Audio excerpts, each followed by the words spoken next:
আসসালামু আলাইকুম। আমি ডক্টর শামসুল আরিফিন। আমি একজন নিউরোলজিস্ট ও কিডনি বিশেষজ্ঞ সার্জন। আজকের ভিডিওতে আমি মূলত ভেরিকোসেল নিয়ে বেশ কয়েকটি প্রশ্নের উত্তর দেওয়ার চেষ্টা করব। যে প্রশ্নগুলো আমার কাছে ইউটিউবে প্রায়শই করা হয়ে থাকে। চলুন ভিডিওটি শুরু করা যাক।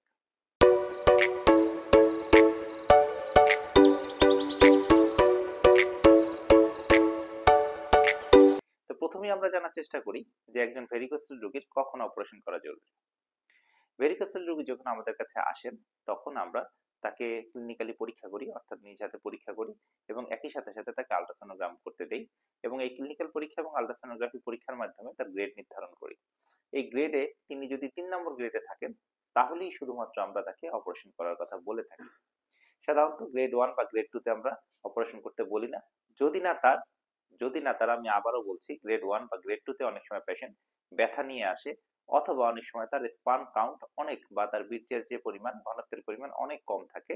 সেক্ষেত্রে গ্রেড 1 বা গ্রেড 2 হলেও আমরা অপারেশন করতে বলি। বাট সাধারণত গ্রেড 1 বা গ্রেড 2 তে অপারেশন করতে বলি না। তো গ্রেড 3 তে যদি চলে যায় তাহলে আমরা অপারেশন করতে বলি। তবে এখানেও কথা আছে, গ্রেড 3 তেও যদি যান, পেশেন্টের যদি কোনো সিমটম না থাকে এবং তিনি যদি চান যে না আমি এই মুহূর্তে অপারেশন করব না, ওদিক থেকে তার স্পার্ম কাউন্টও ভালো আছে, অর্থাৎ স্পার্মেও কোনো সমস্যা নেই, সেক্ষেত্রে গ্রেড 3 তে গেলেও আপনি অপারেশন না করেও থাকতে পারেন। বাট যেটা সহজ বাংলায় যেটা কথা প্রশ্নের উত্তর হচ্ছে যে অপারেশন করা জরুরি কেবলমাত্র গ্রেড 3 এর ক্ষেত্রে, গ্রেড 1 বা গ্রেড 2 এর ক্ষেত্রে নয়। দ্বিতীয় যে প্রশ্নের উত্তরটি আমি জানার চেষ্টা করি সেটি হচ্ছে যে ভেরিকোসেল রোগে কোনো ধরনের যৌন দুর্বলতা তৈরি হয় কিনা। তো এই প্রশ্নের একদম যেটা উত্তর সেটি হচ্ছে যে না, ভেরিকোসেল রোগের কারণে কখনোই আপনার যৌন দুর্বলতা তৈরি হবে না। এ সম্বন্ধে কোনো ভুল ধারণা রাখবেন না। আমি খুবই স্পষ্ট করে বললাম যে ভেরিকোসেল রোগের কারণে কখনোই আপনার যৌন দুর্বলতা হবে না। হ্যাঁ, তবে ভেরিকোসেল রোগের কারণে আপনার টেস্টিসের তাপমাত্রা বা অন্ডকোষের তাপমাত্রা বেড়ে যেতে পারে। বেড়ে গেলে অনেক সময় স্পার্ম কাউন্ট কমে যায় বা বীর্যের ঘনত্ব কমে যায় এবং এটা যদি কমে যায় তখন সাধারণত আমরা তাকে অপারেশন করার ক্ষেত্রে বলি। তবে তবে খুব অল্প কয়েকজন রোগীরই, অল্প সংখ্যক রোগীরই ভেরিকোসেলের কারণে স্পার্ম কাউন্ট কমে যায়। সাধারণত সব রোগীদের ক্ষেত্রে এটা হয় না।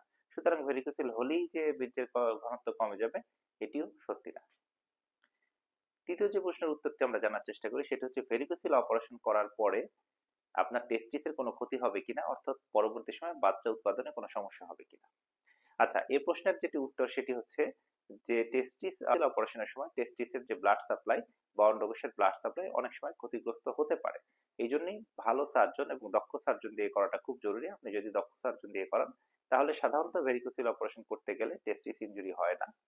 আর টেস্টিস যদি ইনজুরি না হয় তাহলে আপনার পরবর্তীতে বাচ্চা উৎপাদনে সমস্যা হওয়ার কথা না। তবে এখানেও কথা হচ্ছে যে যদি এক সাইডে আপনার ইনজুরি হয় সেক্ষেত্রে অন্য সাইডে টেস্টিস যেহেতু ভালো থাকে, সুতরাং অন্য সাইডে টেস্টিস ভালো থাকলেও আপনার বাচ্চা উৎপাদনে কোনো ধরনের কোনো সমস্যা হওয়ার কথা নয়। আচ্ছা, চতুর্থ যে প্রশ্নের উত্তরটি আমরা জানার চেষ্টা করি সেটি হচ্ছে ভেরিকোসেল সার্জারি করার পরে অন্ডকোষে পানি জমে কিনা। তো এই প্রশ্নের উত্তর হচ্ছে হ্যাঁ, ভেরিকোসেল অপারেশন করার পরে অন্ডকোষে অনেক সময় পানি জমে। তবে এই পানিটা সাধারণত দীর্ঘস্থায়ী হয় না, এটা 1 থেকে 1.5 মাস পরে সাধারণত চলে যায়।